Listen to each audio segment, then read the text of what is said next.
सत्ययुगाच्या काळात त्या देवदिकाच्या काळात इंद्र झाला शापित संपत्ती गेली सागरात विचार मंथन झालं देव दैत्यात घुसळू लागली दिनरात विचार झाला देव दैत्यात घुसळू लागली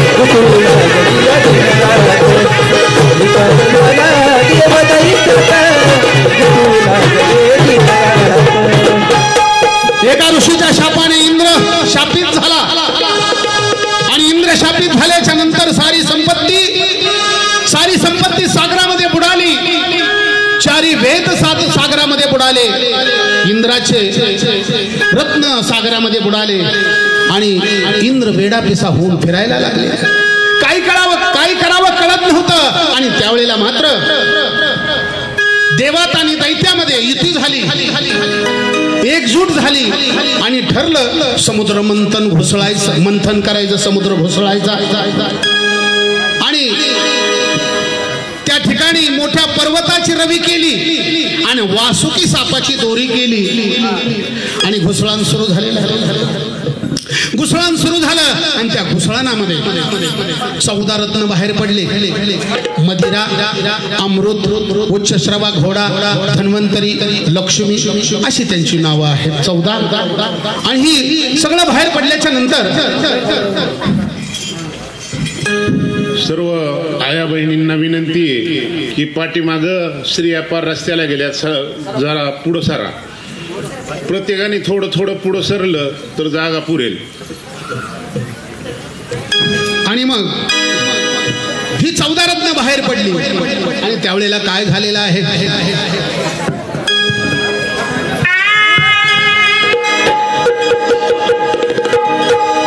अमृत मदिरा कलशात विचार झाला देवात महाविष्णूने रूप धरले आकाशमात आणि वाटणी झाली देव दैत्यात वाटणी झाली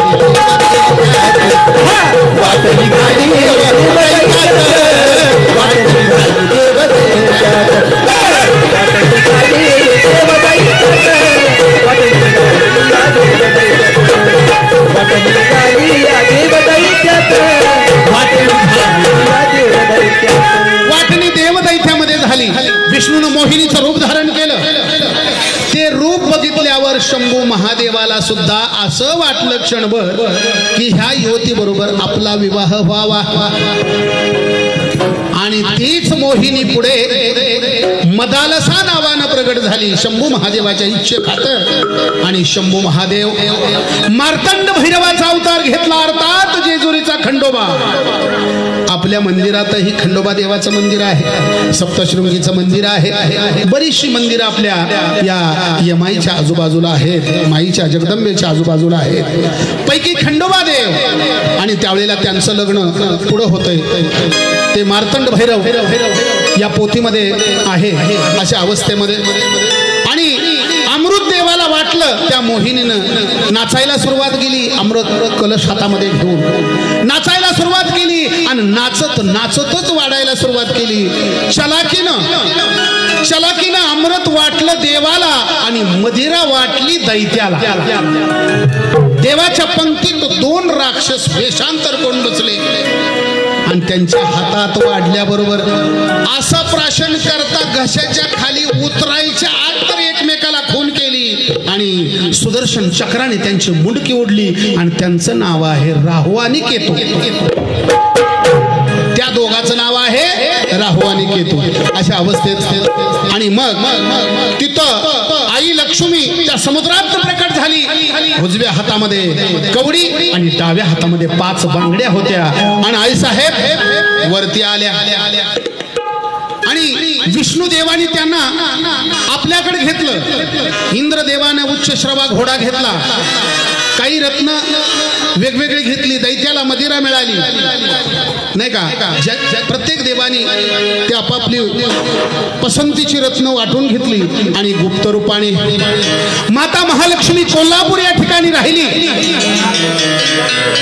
आता माता महालक्ष्मी कोल्हापूरमध्ये राहिली, पण त्याला सुद्धा कारण होतं. तिथंच का राहिली तर बालाजीचं आणि लक्ष्मीचं ज्या वेळेला भांडण झालं तेव्हा ते आईसाहेब तिकडून इथं येऊन राहिल्या आणि बालाजी देव एकटाच राहिला. महाविष्णूचा अवतार म्हणजे बालाजी, जगातला श्रीमंत देव म्हणजे बालाजी, तो महाविष्णूचा अवतार आहे. आणि इकडे आईसाहेब राहिल्या. आता इथं गुप्त रूपानं राहिल्याच्या नंतर पुढं काय झालं,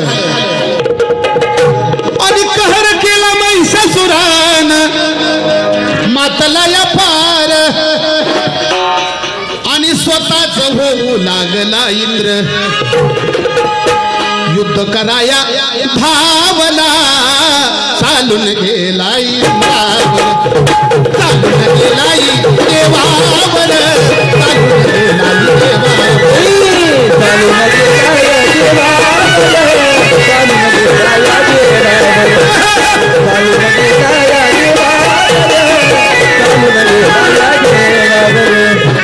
रंभ नावाच्या दैत्याचा पुत्र नाव आहे अनुराग, आणि अनुराग एका म्हशीशी रथ झाला आणि त्याच्या पोटी महिषासुराचा जन्म झाला. देवी भागवतामध्ये याचा उल्लेख आलेला आहे. आणि तो महिषासुर इतका मातला की त्याला काही कळना. देव ब्राह्मणांना त्रास देऊ लागला, प्रजेला त्रास देऊ लागला, ऋषीमुनींना छळू लागला, साधू संतांचा छळ करू लागला, माया बहिणींचा छळ करू लागला, आणि सगळी पृथ्वी व्यापून टाकली, त्रासून टाकला. आणि मग मात्र सर्व देवाने विचार केला, आणि विचार करून सगळे विष्णू देवाकडे गेले. म्हणले आपण युद्ध करूया. सगळी देवसेना एकत्र जमली आणि त्या दैत्याबरोबर युद्ध सुरू झालं. मारा तोडा कापा म्हणून हलकल्लोळ झाला, आयुध घेऊन महाविष्णू इंद्र पुढे आला. तोंड फुटले हो युद्धाला, तोंड फुटले हो युद्धाला, फुटले हो युद्धाला, तोंड फुटले हो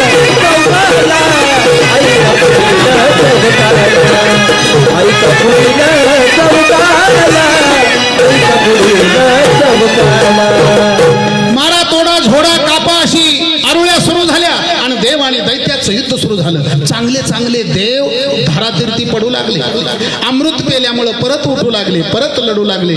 असा सगळा गोंधळ सुरू असताना देवाचा पराजय झाला, दैत्याचा विजय झाला, दैत्याचा विजय झाला, आणि इंद्राला सिंहासनावरून खाली ढकलून दिलं त्या महिषासुरानं, आणि स्वतः महिषासूर स्वर्गाचा राजा झाला. इंद्राच्या सिंहासनावर बसला आणि स्वतःच इंद्र झाला. सगळ्या देवाला आज्ञा देऊ लागला, त्रास देऊ लागला. त्याच्या छळाला कंटाळून देव दरी कंधारी जाऊन लपून बसले. मग बऱ्याच जणांनी विचार केला, अनेक देवानी म्हणले कुठवर बसायचं आता आपण, काहीतरी कुठंतरी प्रयत्न केला पाहिजे, आपला वाली कुणीतरी असेल त्याच्याकडे गेलं पाहिजे. सर्वांचं ठरलं आणि शंभू महादेवाच्या कैलास पर्वतावर धवलगिरीवरती गेले आणि शंभू महादेव ध्यानास्थ बसले होते. त्यांची स्तुती केलेली आहे.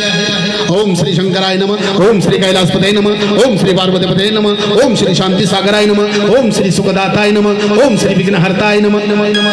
नाना प्रकारे शंभू महादेवाची स्तुती त्या ठिकाणी केलेली आहे. शंभू महादेव समाधीतून जागे झाले आणि समोर पाहिलं तर देव म्हणले काय येण्याचं प्रयोजन काय आहे, आणि त्यांनी सांगितलं म्हणले महिषासूर नावाचा दैत्य आम्हाला त्रास देत आहे. पहिल्या शक्तीपीठाची कथा आपण ऐकत आहोत. महिषासूर नावाचा दैत्य त्रास देऊ लागलेला आहे, स्वतः इंद्र झालेला आहे, स्वतः पाऊस पाडतो, स्वतः वारा होतो, स्वतः सूर्याचा प्रकाश देतो, सगळं स्वतः करतो. असं म्हणतात शंभू महादेवाला राग आला, आणि रागाच्या भरामध्ये शंभूदेवाने विचार केला, जटापटल्या डोंगराला उजव्या जटेतून महालक्ष्मी, डाव्या जटेत महामारीला, अन वीरभद्राचा अवतार झाला, वीरभद्राचा अवतार झाला वीरभद्राचा अवतार झाला वीरभद्राचा अवतार झाला वीरभद्राचा अवतार झाला वीरभद्राचा अवतार झाला वीरभद्राचा अवतार झाला वीरभद्राचा अवतार झाला उजव्या जटेतून महालक्ष्मी प्रगट झाली डाव्या जटेतून महामारी जन्माला आली ती महामारी अशी होती असंख्य दैत्य पकडायचे निस्ते दाबायचे तोंडात घालायचे चाबलायची रक्त बाहेर पडायचं गिळून टाकायचे कारी जबरदस्त त्यावेळेला सर्व देवांनी तिच्यावर तुपाचा वर्षाव करून तिचं तेज कमी केलं तेव्हापासून ती घृतमारी झाली तिला महामारी अर्थातच आपण तिला मर्याई म्हणतो अशा अवस्थेमध्ये महालक्ष्मीचा अवतार त्या ठिकाणी झाला आणि सर्व देवाच्या तेजापासून वेगवेगळी आयुध तयार झाली सर्व देवाच्या तेजापासून एक प्रचंड दिव्य भव्य अशी आकृती निर्माण झाली जगाची मालकीन यमाई तीच जगदंबा तीच येडाई तीच चंडिका तीच अंबिका तीच रुक्मिणी तीच सीता तीच पार्वती तीच विश्व व्यापून टाकतात शिव आणि पार्वती पार्वती मोठी शाणी नवखंड प्रतिमेचा पाया रचला दोघांनी या नवखंड पृथ्वीचा पाया त्या दोघांनी रचला 10वी खंड काशी अशा अवस्थेमध्ये या ठिकाणी प्रगट झाली आणि दैत्याबरोबर युद्ध करण्यासाठी 64 जोगिनी सोबत घेतल्या अनेक वेगवेगळ्या शक्त्या सोबत घेतल्या आणि शंभू महादेवानी या आईसाहेबाला पुढे पाठवलं घनघोर युद्ध सुरू झालं दैत्य जसा वेगवेगळी रूप घेत होता कधी सिंह व्हायचा कधी वाघ व्हायचा कधी नाग व्हायचा कधी दैत्य व्हायचा कधी ढगाच्या आड जायचा वेगवेगळ्या प्रकारची मायावी कला तो करत होता आणि आईसाहेब त्यावेळेला उड्डाण करून त्याच्याबरोबर लढत होत्या महाकालीचा अवतार धारण केला उग्र लाल बुंद डोळे दैत्याने शंभू महादेवाचं रूप घेतलं आणि पुढे गेला छातीत लात घालून खाली पाडला छातीवर पाय दिला ना असं मुंडक उडवणार एवढ्यात खाली बघितलं आपल्या स्वामीचं रूप दिसलं मग जीभ बाहेर काढली तिचं नाव महाकाली ती बी हीच शक्ती आहे अनेक दैत्याची मुंडकी उडवली मुंडक्याची माळ गळ्यात घातली हात काढले आणि त्या हाताचं आवरण बनवलं आणि तीच पुढे पोतराज रूप प्रगट झाले जगातला पहिला पोतराज वीरभद्र शंभू महादेवाचा अंश नवे नवे प्रतिशंकराचा अवतार म्हणायला हरकत नाही अंश अवतार तो असा होता दक्ष राजाचा आका यज्ञ विध्वंस करून टाकला तुम्हाला सगळ्याला ती कथानक माहिती आहे आई साहेब नवऱ्याचं नाही का नवऱ्याचं नाव राखण्यासाठी आली म्हणला यज्ञ सुरू होता सगळ्या देवाला निमंत्रण पण शंभू महादेवाला निमंत्रण नव्हतं कारण का जावयाचं सासऱ्याचं वाकडं होतं आणि मग नारदानं कळ लावली म्हणली माहेरला जायला निमंत्रण कशाला लागतं आई साहेब तुमचं माहेर आहे तुम्ही जाऊ शकता लई बाबा कळीचा हे गाडा कुठं तरी लावली का कार्यक्रमच सुट्टीच नाही आता सुद्धा बघा बोलतच लागलं का पोलीस स्टेशन शिवाय नाही थांबत वातावरण लई गडका मग नारदानं कळ लावली आई साहेब गेल्या आल्याबरोबर दक्ष राजानं नावं ठेवायला चालू केलं आली म्हणलं जोगड्याची बायको आली म्हणलं ह्यांना कामच कुठं कार्यक्रम आहे कुठं काय नाही बोलवलं तरी येतात वडिलांना टाकून बोलल्याच्या नंतर आई साहेबांच्या काळजाला गरे पडले आणि गरे पडल्याच्या नंतर आई साहेब रागावल्या मग शंकराची निंदा नालस्ती सुरू केली हिचा नवरा म्हणला वाघाचं कातडं नेसतो हातीचं कातडं पांघरतो आणि माणसं मेलेली त्याची राख अंगाला लावितो ही त्याची बायको नको म्हणलं तरी लग्न केलं म्हणला ही नाही मग ही तवा बी लव्ह मॅरेज होतच की ती लई ह्या गाड्या आताच नाही बरं का आताच लव्ह मॅरेज लई ह्या गाड्या आताच लव्ह मॅरेज टीव्हीचा आवाज वाढू वाढू बाबा भांडी घासत तो पुण्यामध्ये बघितलं आणि बाई कुठं मिसरी लावी ती खाटावर झोपलेली टीव्ही बघत. आमच्या तिकडे इकडचं नाही बरं का अशा लई. आणि 6 महिन्यात तर कार्यक्रम सुरू झाला. 6 महिन्यात तर बाबा पियाला चालू करतो. कुठं गेलता मित्राच्या बड्डेला. बड्डेत दूध नग वाटतंय वय. तिथंही समुद्रात निघालेलीच बाया मदिरा म्हणजे दारू. काय हेंगडा खेळ आमच्या तिकडे बरं का इकडचं नाही. एकानं काय केलं उगं बोलता बोलता आलं म्हणजे सांगतो उगं समसम नको माझ्या जीवाला. उगं तेवढं राहिलं म्हणाय नको आपल्याला 2.5 तासात सगळं उरकायचं.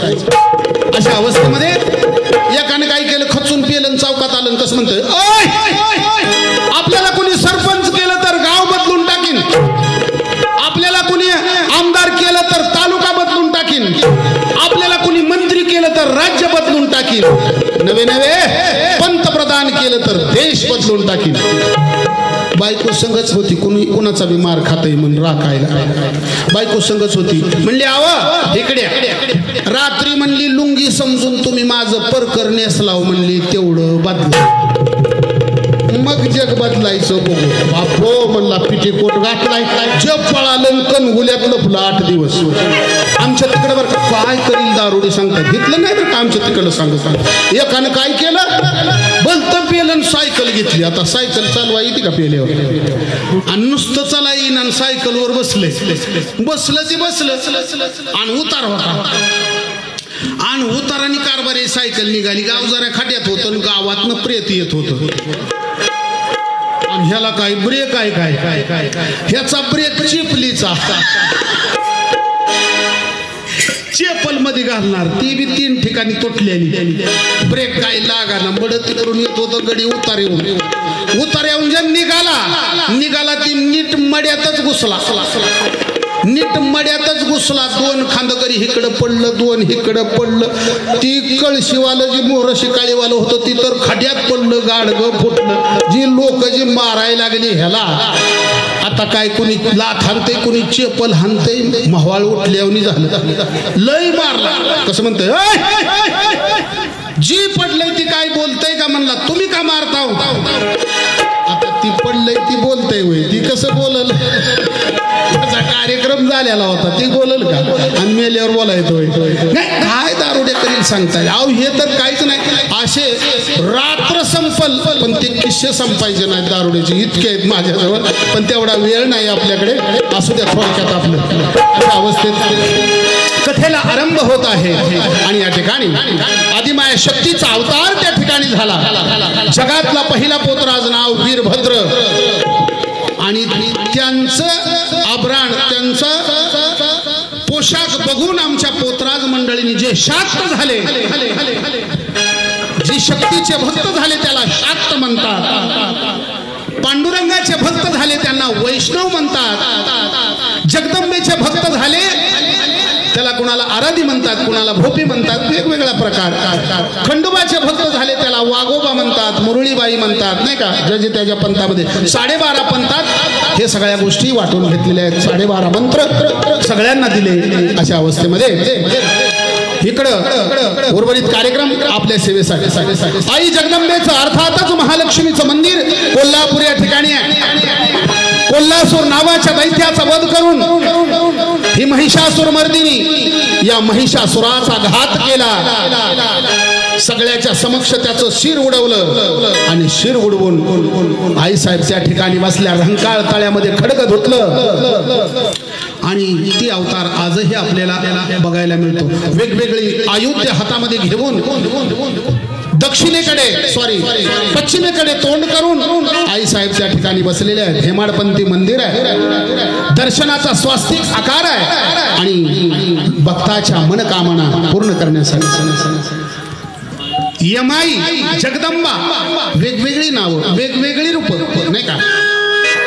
आणि आईसाहेब ज्या वेळेला यज्ञामध्ये पडल्या तो भाग थोडासा राहिला. यज्ञामध्ये नवऱ्याची निंदा सोसना म्हणून यज्ञात पडली. जळून भस्म झाल्या. नकोच म्हणले माझ्या नवऱ्याला नाव ठेवलं. आता जर 4 चौघी बसल्या का काम संपल्यावर दुपारा आपापल्या नवऱ्याचं कौतुक कवाच नाही. आमच्या तिकडं बरं का इकडचं ती एक जणी म्हणते तिला, का ग लय वांगाळ झालेली दिसतीस, काय तुला करायचंय का, खारी खोबरं तूप लावायचंय का, तिला काय घेणं देणं लोकांच्या घराचं, काम संपल्यावर वाटेवर बसायचं, नामस्मरण नाही, भजन नाही, देवाच्या 4 गोष्टी नाही. ती म्हणते काय सांगायचं बाई, लय वाईट खेळ आहे माझा, सासू लय जाच करते. आता जाच राहिलाय का, सुना जाच करायले सासूला. सुना 11 वाजता उठते, सासू पाटच उठून पाणी भरती. हा लय हंगाड. आमच्याच घरातला खेळ आहे, तुम्हाला लोकच कशाला सांग. आमच्या कुणाल बंधूचं लव्ह मॅरेज झालंय, पुण्याची पोरगी सोरडीला गा बाबा, आई साहेब 4लाच उठते तर नळाला पाणी, सोनबाई 11 वाजता उठते. अग बाबा उर्वरित कार्यक्रम. आता सुना जाच करतात सासूला, अशी परिस्थिती आहे. पण मला एक म्हणायचं आहे, जशी आई जसा वडील तसं जर सासू सासऱ्याला धरलं तर मी म्हणतो सगळ्याच्या घरातली भांडणं मिटल्याशिवाय राहणार नाही. अशा अवस्थेमध्ये उर्वरित कार्यक्रम आपल्या सेवेसाठी पहिलं पीठ कोल्हापूर आणि दुसरं पीठ तुळजापूर. आता तुळजापुराची कथा शॉर्टकट मी आपल्याला सांगतो, कारण का आईसाहेबांचा विषय आपल्याला ऐकायचा आहे. त्यामुळे मला थोडंसं धावत्या वेळामध्ये, धावत्या दौऱ्यावर आपल्याला ही विषय या ठिकाणी घ्यायचा आहे. धावत्या वेळामध्ये धावता विषय आपल्या समोर सादर करायचा या ठिकाणी. दुसरे पीठ तुळजापूर आहे बाले घाटावर, हेमाडपंथी मंदिर आहे बाले घाटावर, सोन्याचा टोप तिच्या डोईवर, सोन्याचा टोप तिच्या डोईवर, पुढे बसलेत हो शंकर, सोन्याचा टोप तिच्या डोईवर, पुढे बसलेत हो शंकर, सोन्याचा टोप तिच्या डोईवर, पुढे बसलेत हो शंकर, सोन्याचा टोप तिच्या डोईवर, पुढे बसलेत हो शंकर. तुळजापूर उंच बाले घाटावरती हे मंदिर आहे. पूर्वी त्या गावाचं नाव चिंचपूर असं होतं. चिंचाची झाडं भरपूर होती आणि कर्दम ऋषीचा आश्रम त्याच परिसरामध्ये होता. त्या डोंगरावरती आई साहेब बसल्या. आता तिथं येण्यासाठी कारण काय, काहीतरी कारण असलं पाहिजे तर देव येतो. विनाकारण देव कसा येईल, कुठं नाही का. आणि त्यावेळेस नाशिक त्रिंबक डोंगर मैदान, तिथला इतिहास. नाशिक त्रिंबक डोंगर मैदान, आणि अयोध्याहून येऊन गुंपा बांधली रामान, राम लक्ष्मण आणि सीता 3 जण, राम लक्ष्मण सीता 3 जण राहती तिथं गुंपा बांधून, राम लक्ष्मण 3 जण राहती गुंपा बांधून, सीता लक्ष्मण 3 जण राहती गुंपा बांधून, राम सीता लक्ष्मण 3 जण राहती गुंपा बांधून. गुंपा बांधून पंचवटीला राहू लागली. ज्यावेळेला नाशिक तयार व्हायच्या अगोदरचा विषय, द्वापारी युगामधला. आणि त्या ठिकाणी राहू लागली. वनफळं कंदमुळं गोळा करून आणायची लक्ष्मणाने आणि सगळ्यांना द्यायची. सीतेनं प्रभू रामानं ती फळं खायची, पण लक्ष्मणाला खा म्हणून सांगितलं नाही. राम कसे होते, लक्ष्मण कसे होते, आज्ञाधारक होते. भावानं सांगायचं ना आपण ऐकायचं, आज्ञाधारक. आताचे भाऊ अगा बाबा धाकट थोरल्याच्या अंगावर जाते, दादा वाटून पाहिजे, तुझा खंदील माझी काच, तुझं तेल माझी वाट. खंदील फोडून वाटून घेतला. लय हंगाड, वाडच्या वाडवच पडलं. लय हंगाड काम. हे असं का होतंय, असं का होतंय. लग्न झाल्यावरच भावाभावामध्ये फुटका पडते. तर सगळ्याच मत आहे की मंडळी नांदाय आल्यावर असं होतं. पण नाही, अशी काही कुटुंब तुम्हाला महाराष्ट्रामध्ये मी दाखवतो. 40-40 माणसं एका घरामध्ये, नातू सुद्धा व्हायला नाही अजून. आमच्या तिकडे बरीचशी सोलापूरमध्ये एक कुटुंब आहे, आमच्या गावाच्या बाजूला एक कुटुंब आहे. एका माऊलीला तरी डिक्सलच्या 8 मुलं झाली, अष्टपुत्र सौभाग्यवती आणि 1 कन्या. त्या त्यातली 6 मुलं सरकारी नोकरदार आणि 2 मुलं शेतात. सगळ्याची मुलं शाळेमध्ये शिकून मोठे झाले आणि सगळे शेतीमध्ये. 400 एकर जमीन आहे. म्हातारा अजून जिवंत आहे. सोन्याची इडी काठीला. इडी कळती का? इडी अंगठी सारखी असते आणि ती इडी काठीला सोन्याची. म्हणजे श्रीमंती किती, संस्कार किती, अशी माणसं आहेत. आता त्या घरात सुद्धा महिला आलेच की नांदायला. मग आपलं नाव का खराब व्हावं किंवा खराब होऊ नये असं माझं मत आहे. प्रत्येक माया बहिणीला, माता भगिनींना मी कार्यक्रमाच्या कॅसेटच्या द्वारे सांगत असतो. आणि असं व्हावं, प्रत्येक घरामध्ये रामराज्य नांदावं. 3.5 पीठाचा विषय आपल्याला ऐकायचा आहे. थोडा धावत्या वेळामध्ये ऐकूया. या ठिकाणी प्रभू रामचंद्र आणि त्या ठिकाणी राहत आहेत. लक्ष्मणाला आज्ञा केली नाही. आता रामाने सांगितलं नाही, मग फळ कसं खावं? लक्ष्मणाने ती फळ मांडी चिरली आणि मांडीमध्ये फळ घातलं आणि शिवून टाकलं. का? तर ते सांगता येईल पुढे. म्हणून 14 वर्षाचा वनवास प्रभू रामाने काढला. 14 वर्षाचा उपवास लक्ष्मणाने केला आणि त्याच्या हातून इंद्रजिताचं मरण सांगितले. तो मरण सांगितलेलं होतं म्हणून 14 वर्षाचा वनवास आणि उपास लक्ष्मणाचा त्या ठिकाणी झालेला. अशा अवस्थेत शूर्पणखा त्या ठिकाणी आली आणि शूर्पणखानं त्या लक्ष्मणाला पाहिलं. रावणाची बहीण शूर्पणखा. रावण कसा होता? शंभू महादेवाची भक्ती करणारा होता. सोन्याची लंका होती, सोन्याचं सिंहासन होतं रावणाला बसायला. पण बरोबर सगळं धुळीला मिळालं. कशामुळं? एका आदिमाया शक्तीच्या आहारी गेल्यामुळं, सीतामाईला एका परस्त्रीकडे वाईट नजरेने पाहिल्यामुळं लंका धुळीला मिळाली. आणि म्हणून या ठिकाणी पुढे काय होते आपल्याला ऐकायचं आहे. शूर्पणखा आली आणि रामाला म्हणाली, तुम्ही खूप सुंदर दिसता, तुमच्याशी माझं लग्न होईल का? लग्न व्हावं अशी माझी इच्छा आहे. प्रभू राम म्हणाले, मी एक पत्नी, एक वचनी, एक पत्नी, एक बाणी अशा प्रकारचा मी आहे. माझी बायको सोबत आहे, त्यामुळं मला काही शक्य नाही. तुम्ही असं करा, माझे बंधू पलीकडे फळं आणायला गेले, त्यांना विचारा म्हणल्याच्या नंतर लक्ष्मणापाशी आली आणि लक्ष्मणाला म्हणली, माझ्याशी लग्न कराल का? लक्ष्मणाला राग आला. लक्ष्मणाने विचार केला, बाण लावला धनुष्याला, नाक गवसून बाण मारिला, नाक गवसून बाण मारिला, शूर्पणखा पडली धरतीला, पडली गवसून बाण मारिला, शूर्पणखा पडली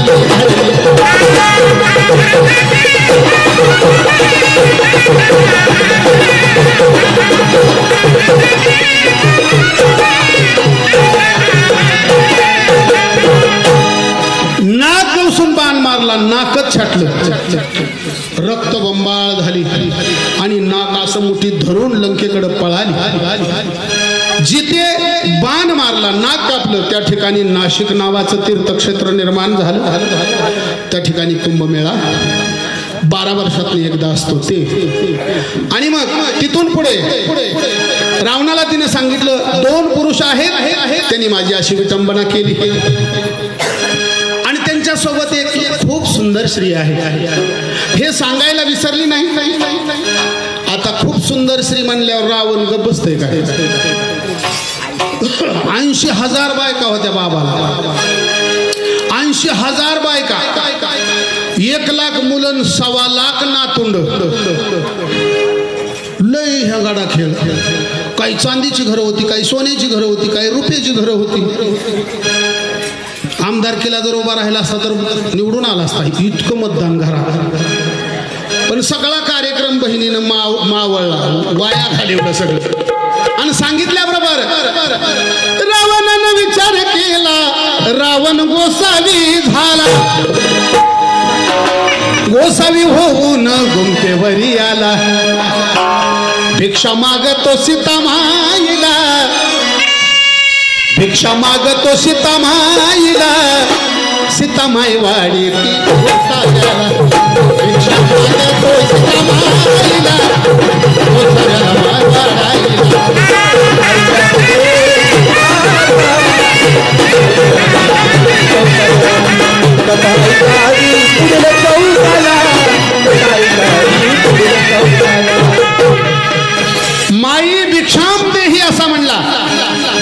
भिक्षा मागत असताना लक्ष्मणानं रेषा वडली होती. हा सगळा कथाभाग सगळ्यांना माहिती आहे. रेषेच्या बाहेर या आणि भिक्षा वाढा असं म्हणतात. सीतामाईनं रेषेच्या बाहेर पाय टाकला आणि भिक्षा मागितली.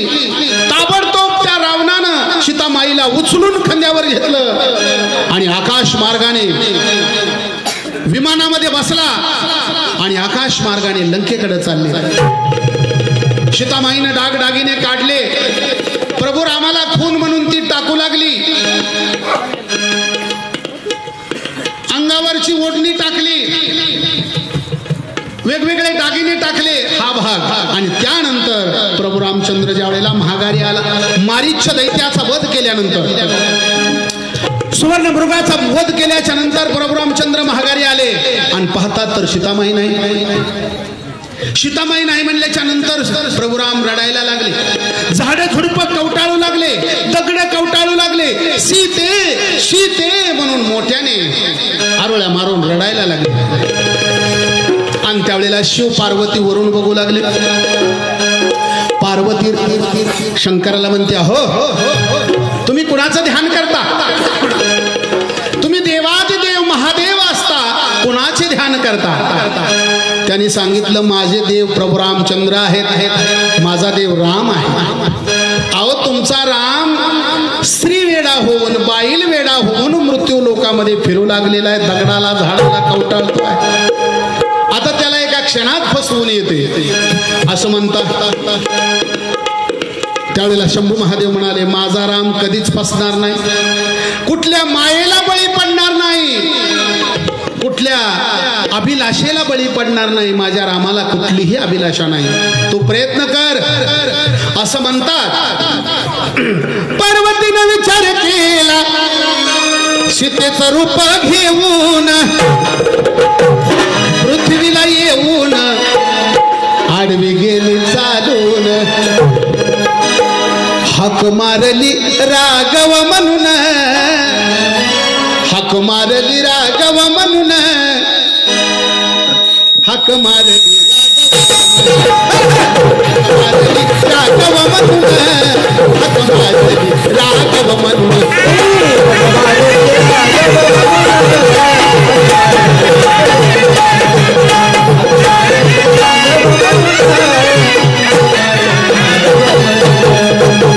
राघवा तुम्ही कुठे आहात? राघव ही शब्द कानावर पडल्यावर प्रभू रामचंद्र दचकले.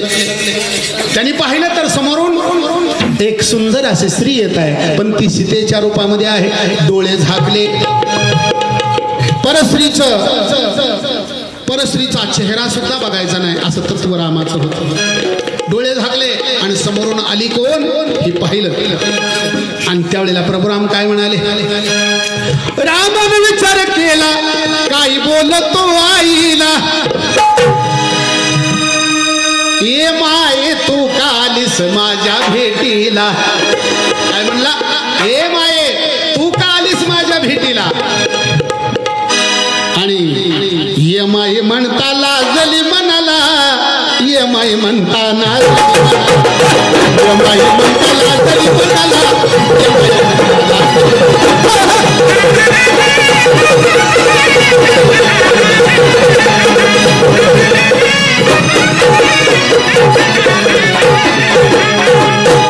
ये माई म्हणता मनाला लाजली,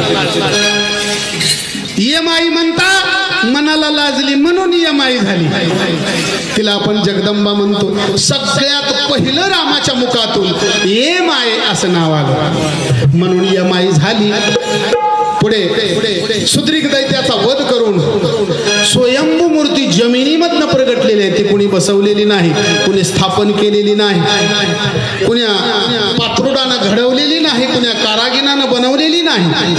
ती माझी माई यमाई.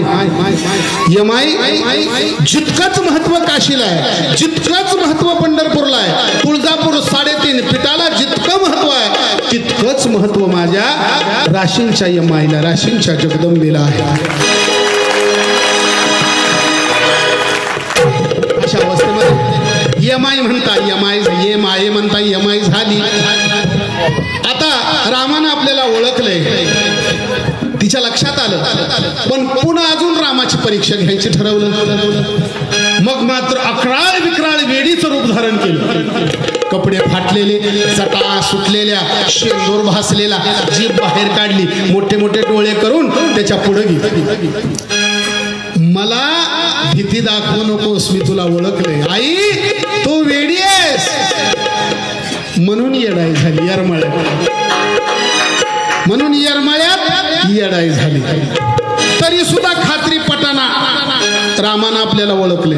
अजून पुढे गेली, अजून पुढे गेली. बालेघाटाच्या डोंगरावरती पुन्हा सीतेचं रूप धारण करून परत म्हणते, राघवा अहो तुम्ही मलाच शोधता ना? आई मी नाही बसणार तुला, तुला ओळखलंय मला, तू माझीच काय साऱ्या विश्वासी आई आहेस.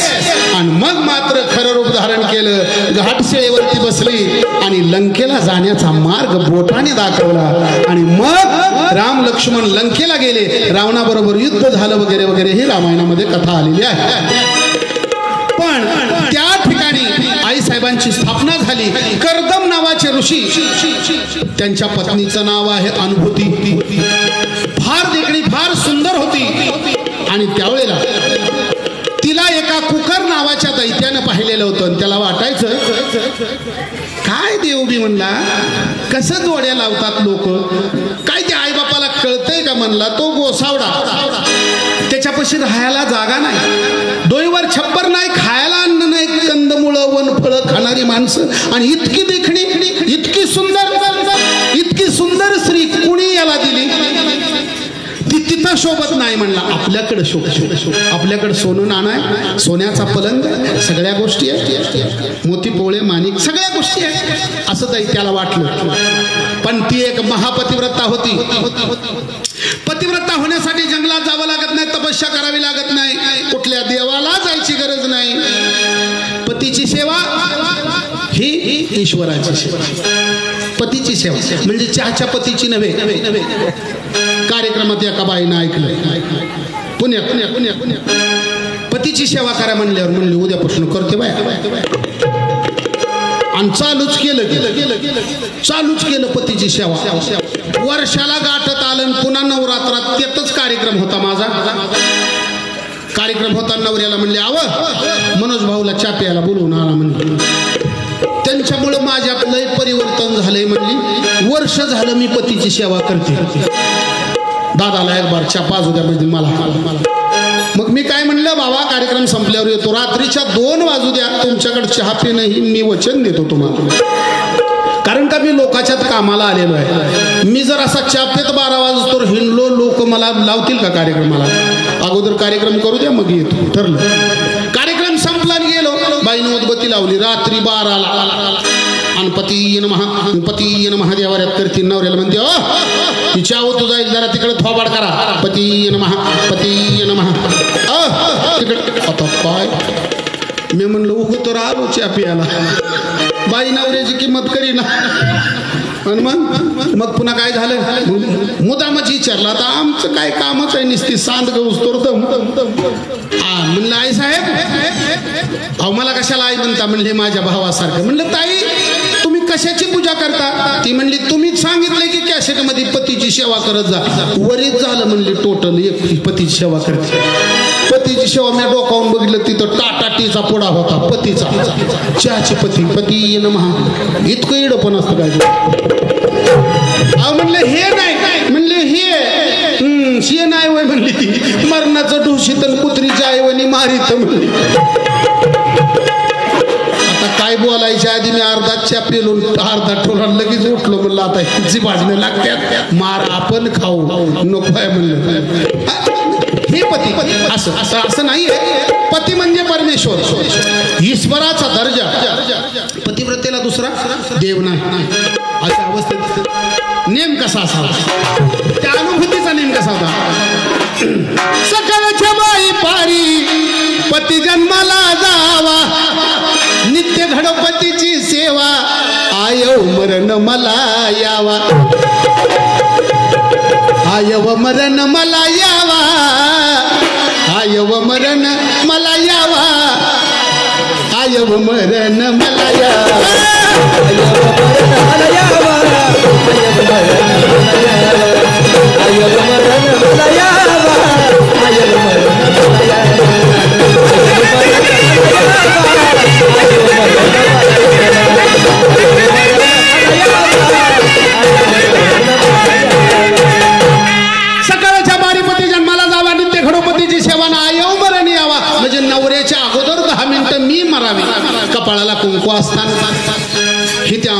जन्माचा नियम होता.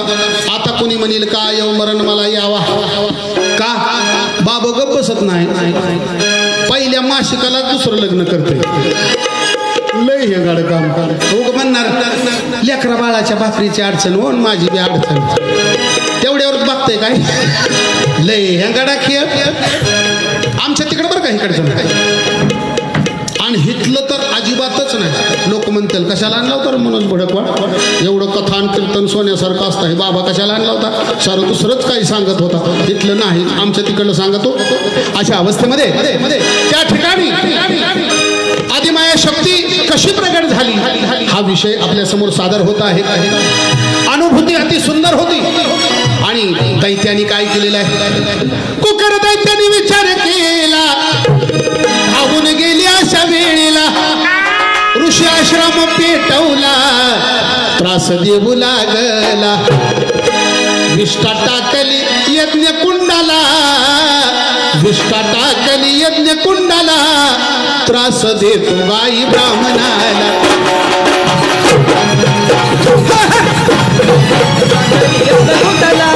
त्रास देतो या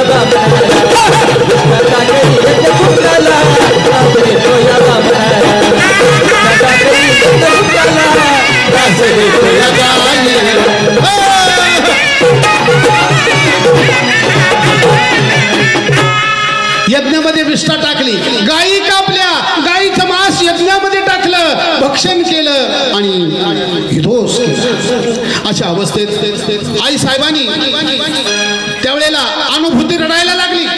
पतीबरोबर सती जायला निघाली पण एक मूल असल्यामुळं शहाण्या तज्ञ मंडळींनी तिला सती जाण्यापासून रोखवलं. वडील गेले आई मुलाला असायला पाहिजे ना तर मुलगा अनाथ होईल आणि घरची आई किंवा वडील असल्याशिवाय मुलाला संस्कार होत नाही मुलगा मार्गाने जात नाही आणि आपल्या मुलाचं कल्याण चितणारं जगात कुणी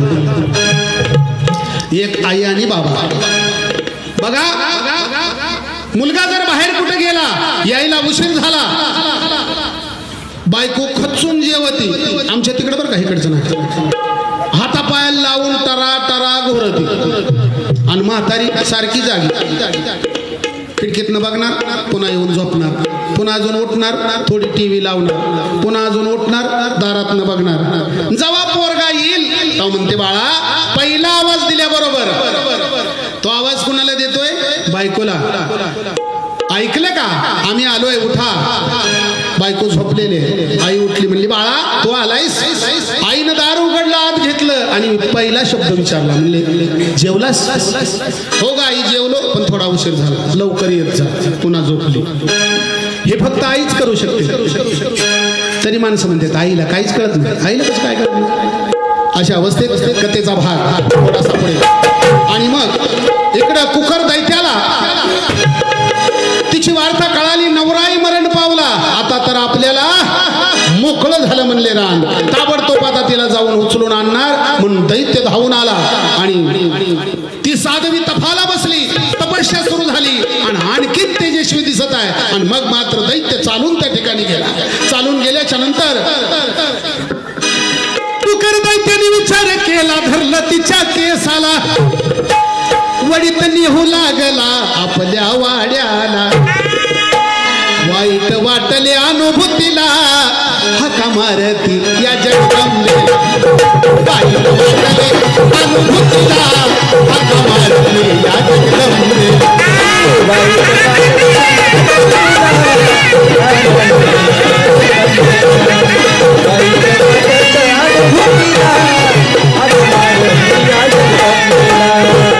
जगदंबेच्या कानावर आवाज गेला आणि आई साहेब प्रगट झाल्या. त्या दैत्याबरोबर घनघोर युद्ध झालं. हातातल्या तलवारीनं एका हातानं सिंधी धरली आणि दुसऱ्या हातानं शिरछेद केला आणि दैत्याचा निपात केला आणि त्या अनुभूतीचं रक्षण केलं.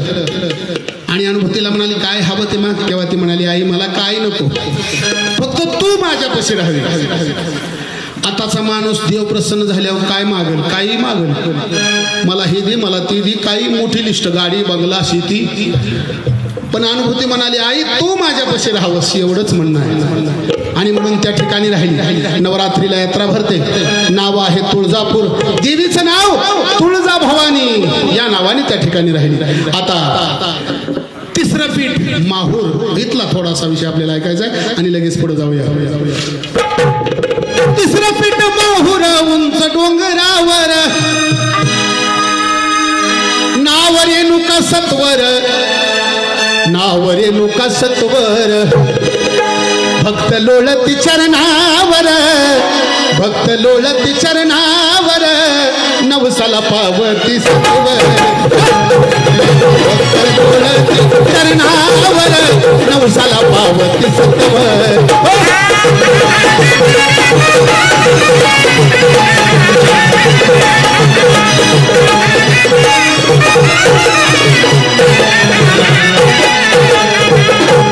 तिसरे पीठ माहूर, उंच डोंगरावरती, ज्या ठिकाणी अनुसया कात्रिक ऋषी यांचा आश्रम होता.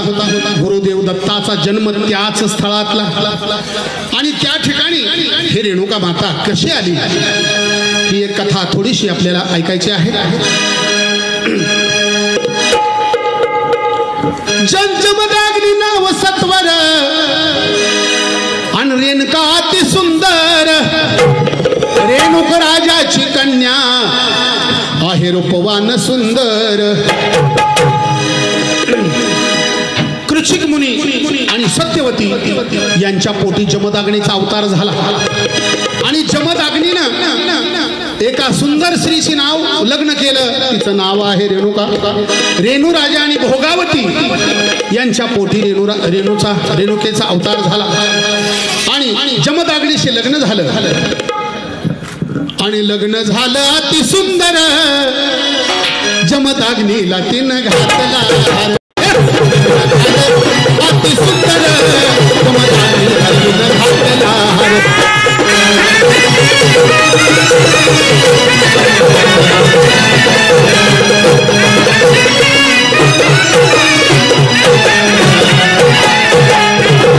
जमदाग्नी कसे होते, रोज नियमानं पूजा करायची. सकाळ उठलं, पहाटे उठून गंगेला जाऊन स्नान करून यायचं आणि पूजेला बसायचं. पूजेचं सर्व साहित्य रेणुका देत होती. आणि ती रेणुका कशी होती, ती आजची रेणुका नव्हती, ती त्या काळातली रेणुका होती. अधिमाया शक्ती, खतरनाक. सर्पाची चुंबळ, वाळूची घागर, वाळू नदीतली वाळूची घागर तयार करायची बीज मंत्राच्या सामर्थ्यावर, पतीच्या भक्तीच्या ठेव्यावरती, पतीच्या भक्तीवरती. आणि ती वाळूची घागर तयार करायची, सर्पाची चुंबळ करायची आणि पतीच्या सेवेसाठी पाणी आणत होती. महापूजेला ती पाणी देत होती, असा तिचा नियम होता.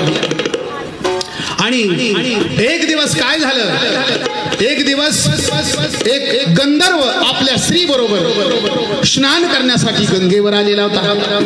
आणि त्या गंगेमध्ये आंघोळ करत असताना रेणुका पाण्याला गेली आणि तिनं पाहिलं, समोरचं दृश्य पाहिलं. आपणही आपल्या पतीसोबत असंच जलक्रीडा करावी, असंच आपण आंघोळ करावी असं तिला वाटलं. आपल्या पती बरोबर इच्छा होती, काय वावगं नव्हतं, परंतु ती बघत बसली, जलक्रीडा चाललेली बघत बसली. तिकडे इकडे पूजेचा वेळ गेला. आणि पूजेचा वेळ गेल्यामुळं रागाला जमदाग्नीला पाणी नाही मिळालं रेणुकीला. सर्प निघून गेला, वाळूची घागर गळून गेली. अशा वेळेला क्रोध आलाही जमदाग्नीला, शाप दिला त्यांनी आलाही जमदाग्नीला, शाप दिला त्यांनी रेणुकेला.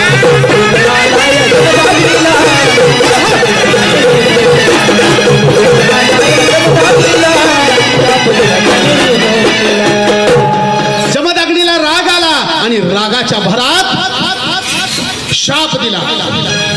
शाप दिल्याच्या नंतर थरथर कापायला लागली. आता काय करू, काय नाही, थरथर कापत आहे. अशा अवस्थेमध्ये आता काय करू, काही सुचत नव्हतं. पती रागीट होता आणि शाप दिला. शाप दिल्याबरोबर सगळ्या अंगाला जखमा झाल्या, इजा फुटली, अर्थातच महारोग फुटला. सगळ्या अंगातून रक्तपू वाहू लागलं. चालते हो माझ्या आश्रमातनं म्हणून बाजूला काढून दिलं. जंगलात भटकायला लागली. जंगलात भटकत असताना तिथं एक किन्नर होता. आपला शिष्य परिवार घेऊन तो जंगलामध्ये राहत होता. गावाच्या आजूबाजूला भिक्षा मागायची आणि तिथं करून खायचं. तो मोठा श्रद्धाळू होता, शंभू महादेवाचा भक्त होता आणि त्यांनी रेणुके मातेला त्या ठिकाणी आश्रय दिला. त्या ठिकाणी तिची सेवा केली. जंगलातली वन औषधी आणून त्या माऊलीला लाभित जाई. सगळी सेवा चाकरी तिची करत असे. आणि बराचसा काळ तिथं लोटल्याच्या नंतर जमदाग्नीचा राग शांत झाला आणि जमदाग्नी पुन्हा जंगलात फिरत असताना दोघांची भेट झाली. आणि भेट झाल्याच्या नंतर, लाडके मला माफ कर, मी तुला टाकून बोललो, पण पूजेची वेळ टळल्यामुळं या सगळ्या गोष्टी झाल्या. असू द्या, काय हरकत नाही. पतीचे गुन्हे ही पत्नीच झाकून घेत असते. नवरा कसा का असना. एखादा नवरा जर एखाद्या बाईचा दारू पित असला तरी म्हणते असू द्या, पी नका, पण माझ्यावर लई प्रेम करतो, पेल्यावर तर जास्तच आय लव्ह यू म्हणतो. बाबो डार्लिंग शिवाय बोलत नाही. आमच्या तिकडे बरं का, इकडचं नाही. तसं नवऱ्याचे गुन्हे ही बायको त्याच्यावर पदर झाकत असते. आणि संसार सुखाचा सुरू झाला. त्या कालावधीमध्ये 5 मुलं झाली. वसु, विश्ववसु, बृहद भानू, बृहद कण्व, 5वा परशुराम आणि 6वी कन्या झाली. तिचं नाव आहे अष्कादेवी. संसार सुखाचा झाला. पुन्हा काहीतरी कारणावरून नवरा बायकोचं भांडण लागलं आणि नवरा बायकोच्या भांडणामध्ये परशुरामाला आज्ञा केली, हिचं शिरछेद करा. काय केल्यानं हे ऐकत नाही म्हणला. जितेची खोड मेल्याशिवाय जात नाही. शिरछेद करा म्हणताच परशुराम हातात कुऱ्हाड घेऊन आलाय. कुऱ्हाड म्हणजे परशु आणि तो वागवतो म्हणून परशुराम.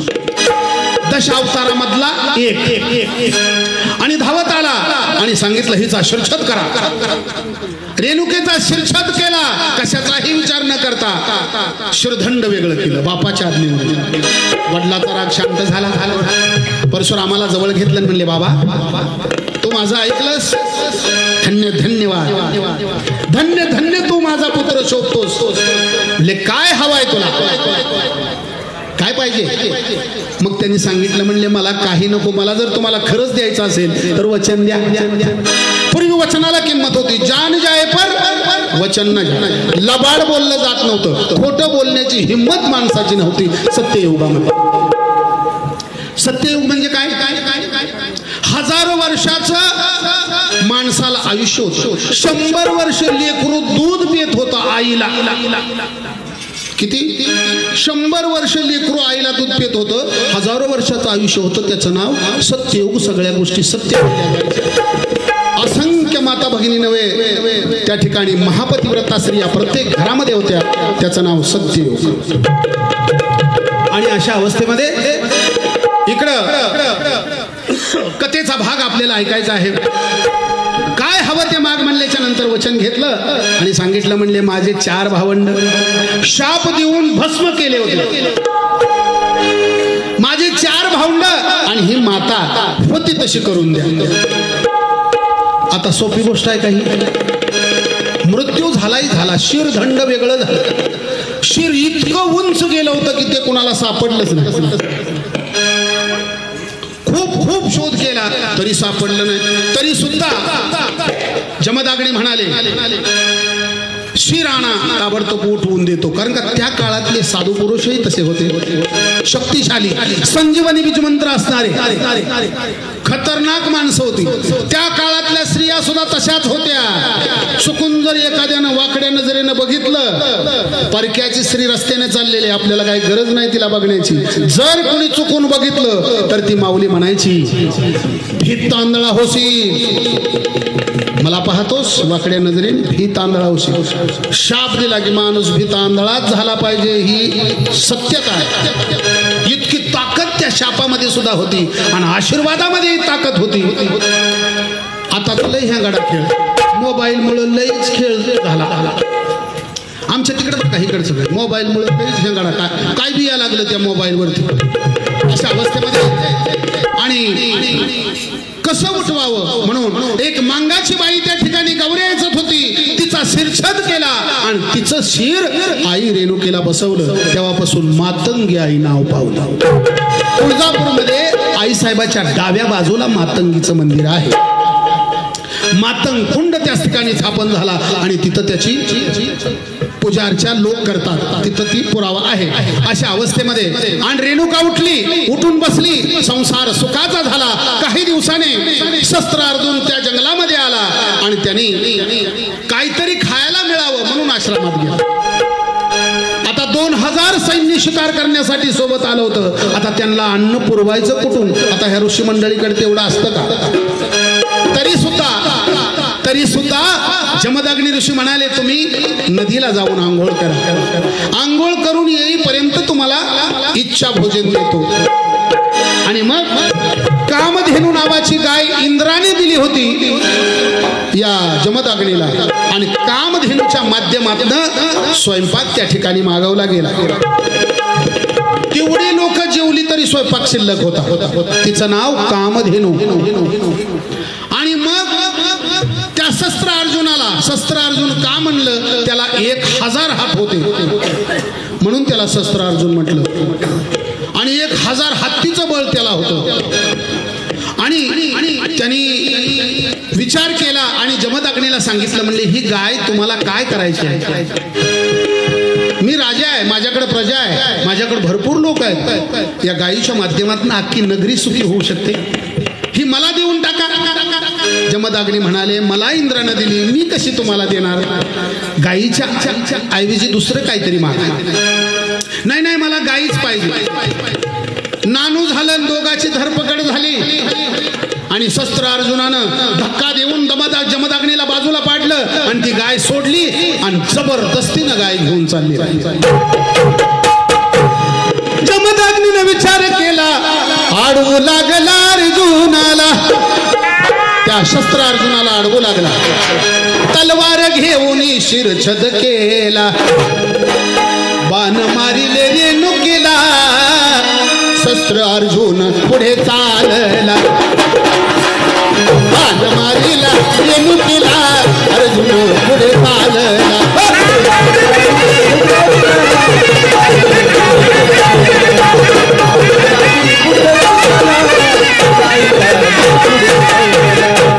जमदग्नीला ठार केलं. रेणुका मध्ये पडली. रेणुकेला बाण मारले. रेणुकेलाही ठार केलं.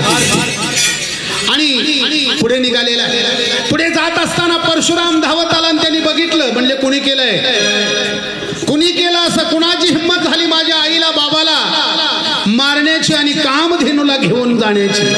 हात केला. कुणीतरी सांगितलं याच दिशेने तो शस्त्र अर्जुन गेलेला.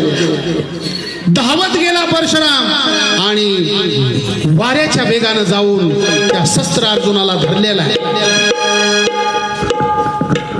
परशुरामाने विचार केला धरलं शस्त्र अर्जुनाला.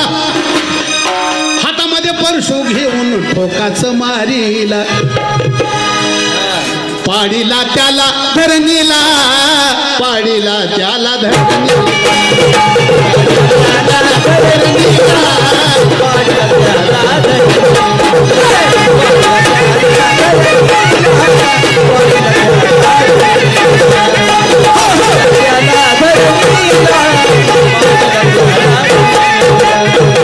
धरणीला पडला आणि आई बापाची प्रेत टोपलीमध्ये घालून परशुराम रडायला लागले. आता काय करू. माझं क्षेत्र गेलं माझी सावली गेली. रडायला लागले. आता काय करू. आपलं म्हणायला कुणी उरलं नाही. मग त्यांचं अग्निदहन देणं गरजेचं होतं एका पवित्र ठिकाणी. टोपलीमध्ये प्रेत घालून चालू लागलेला आहे. चालता चालता या दत्त महाराजांच्या डोंगरावरती आलेला आहे. त्याला आपण मातापूर म्हणतो. आणि त्या ठिकाणी आला. आई वडिलाला अग्निधन दिलं, पण सारखी सारखी त्या रेणुकीची आठवण होत होती आणि तो लहान मुलासारखा रडत होता. मोठ्यानं वरडू वरडू रडत होता. आता काय करू? आणि आकाशवाणी झाली. म्हणले, परशुरामा, तुम्हाला तुमची आई जिवंत हवी आहे, तर सप्तसागराचं पाणी आणा आणि शिंपडल्याबरोबर तुमची आई उठून बसेल. आता सप्तसागराचं पाणी आणायचं सोपं होतं का? तरी मी वाऱ्याच्या वेगानं परशुराम गेले आणि कमंडलू मध्ये सप्तसागराचं पाणी भरलं आणि धावत आले. पवित्र नद्यांचं पाणी त्यात शिंपडल्याबरोबर रेणुका मातेचा चेहरा तयार होऊ लागला. गळ्यापर्यंत चेहरा झाला. इतक्यात कोंबड्यानं आरोळी मारली आणि दिवस वरती आला. हे सगळं रात्रीच सांगितलेलं होतं. दिवस उगवला, सूर्याचं किरण पडलं आणि तेवढा चेहरा, तेवढंच बाकीचं शरीर तयार व्हायचं थांबलं. आणि म्हणून मातापूरमध्ये फक्त चेहऱ्याचं, मुंडक्याचं दर्शन आहे भक्त मंडळीला आता आहे. त्या ठिकाणी दिव्य भव्य मंदिर आहे, शुभलिंग आहे, वेगवेगळी देवस्थानं त्या ठिकाणी आहेत. आणि लढण्याचं आयुध्य आईच्या हातात आहे. वरणपूर्णाचा नैवेद्य भक्त मंडळी त्या माऊलीला दावतात. आणि तीच शक्ती आपल्या राशींमध्ये आहे, तीच शक्ती आपल्या गावामध्ये आहे. आपण भाग्यवान आहात. ज्या ठिकाणी बसल्यावर रामाचा सीन गेला असं राशीन. वा वा वा. नुसतं राशीन राशीन म्हणलं तरी पापाचे पर्वत जळून जातील, एवढी ताकद तुमच्या गावामध्ये. आपण, तुम्ही भाग्यवंत आहात. तुमच्या सेवा, चरणाची सेवा करायची संधी मला मिळाली. मी आईच्या चरणी नतमस्तक होतो. अजून एक गोष्ट सर्वांच्या साक्षीनं, आता थोडा भाग राहिलाय कथेचा. आई साहेबांची संपूर्ण कथा नवरात्रासाठी आम्ही YouTube चॅनलवरती टाकणार आहोत. त्यामध्ये संपूर्ण चरित्र आई साहेबांचं आपल्याला ऐकायला मिळेल. महाआरती ऐकायला मिळेल, वेगवेगळे झालेले चमत्कार ऐकायला मिळतील. प्राचीन काळामध्ये कुणी कुणी मंदिराला योगदान दिलं आणि आता कोण कोण योगदान देत आहे, या सगळ्या गोष्टी आपल्याला ऐकायला मिळतील. आणि संपूर्ण महाराष्ट्रभर ही कथा प्रसिद्ध होणार आहे. ती प्रसिद्ध आम्ही करू. आई साहेबांनी ती करून घ्यावी. तुम्हा सर्व गावकऱ्यांचा आशीर्वाद मला पाहिजे आहे, एवढीच मी आई चरणी प्रार्थना करतो. आता पुढील कथा, थोडासा भाग राहिलेला आहे. अर्धपीठ सप्तशृंगी. अर्धपीठ कसं झालं ते थोडासा भाग आपल्याला ऐकायचा आहे.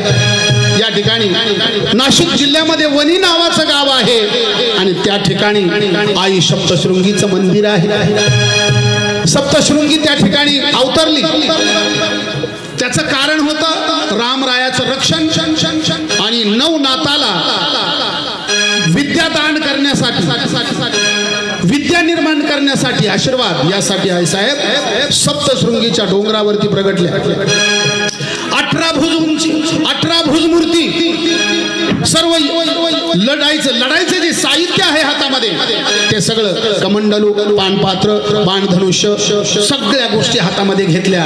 आणि शेंद्राची मूर्ती त्या ठिकाणी आहे. मार्कंडेयाचं पुराण ऐकत असा कान उजवावरती केलेला आहे. अजूनही ते चित्र आपल्याला बघायला मिळतं. मार्कंडेय पुढे कथा सांगत आहे आणि नवनाथ पैकी मच्छिंद्रनाथ त्या ठिकाणी गेले मार्कंडेयाच्या डोंगरावरती आणि त्या ठिकाणी जाऊन तपस्या केली.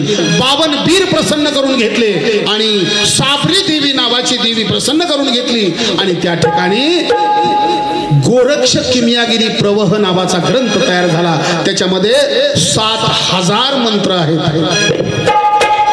जनकल्याणासाठी, जगाच्या कल्याणासाठी ते मंत्र त्यात आलेले आहेत. गोरक्ष किमयागिरी प्रवह या ग्रंथाची निर्मिती केली, साबरी विद्येची निर्मिती केली आणि जगाच्या कल्याणासाठी वेगवेगळ्या वनस्पती, त्याची दुर्मिळ वनस्पत्या, ज्या वनस्पतीनं विंचू उतरला जातो, ज्या वनस्पतीनं साप उतरला जातो, ज्या वनस्पतीनं ताप गायब होतो, पूर्वी आयुर्वेदाला किंमत होती. 4 वेद आणि 5वा आयुर्वेद होता.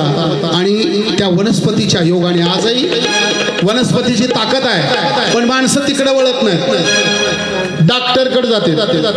साधा ताप येऊ द्या तिकडं, डॉक्टर म्हणतो तोंड वासा, हा करा, तिथं डिग्री लावणार, तिथं त्यातच विचारणार काय होते, ताप येतोय का, पालत झोपा, होताना व्हा.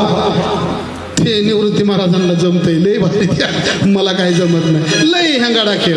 पण वनस्पतीची ताकद इतके, एखाद्या लहान लेकराला ताप येऊ द्या, तुळशीचा पाला जर पाजला तर पोरगा ठणठणीत झाला पाहिजे. उद्या अनुभव घेऊन बघा, तुळशीमध्ये एवढी ताकद आहे. ज्याच्या दारामध्ये तुळस आहे त्या घरातली माणसं कमी आजारी पडतात.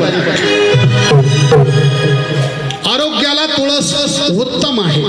मंदिराच्या भोवती तुळशीची रोपं असावी, घराच्या भोवती तुळशीची रोपं असावी, दारात तुळस असावी. तुळस का असावी?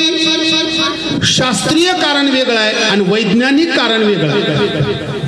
शास्त्रीय कारण असं की त्याच्या खाली अणुरेणूच्या रूपात 33 कोटी देव राहतात. तुळशीवर पाणी ओतलं की देवाची अंघोळ होते. तुळशीला प्रदक्षिणा घातली की 33 कोटी देवाची प्रदक्षिणा होते.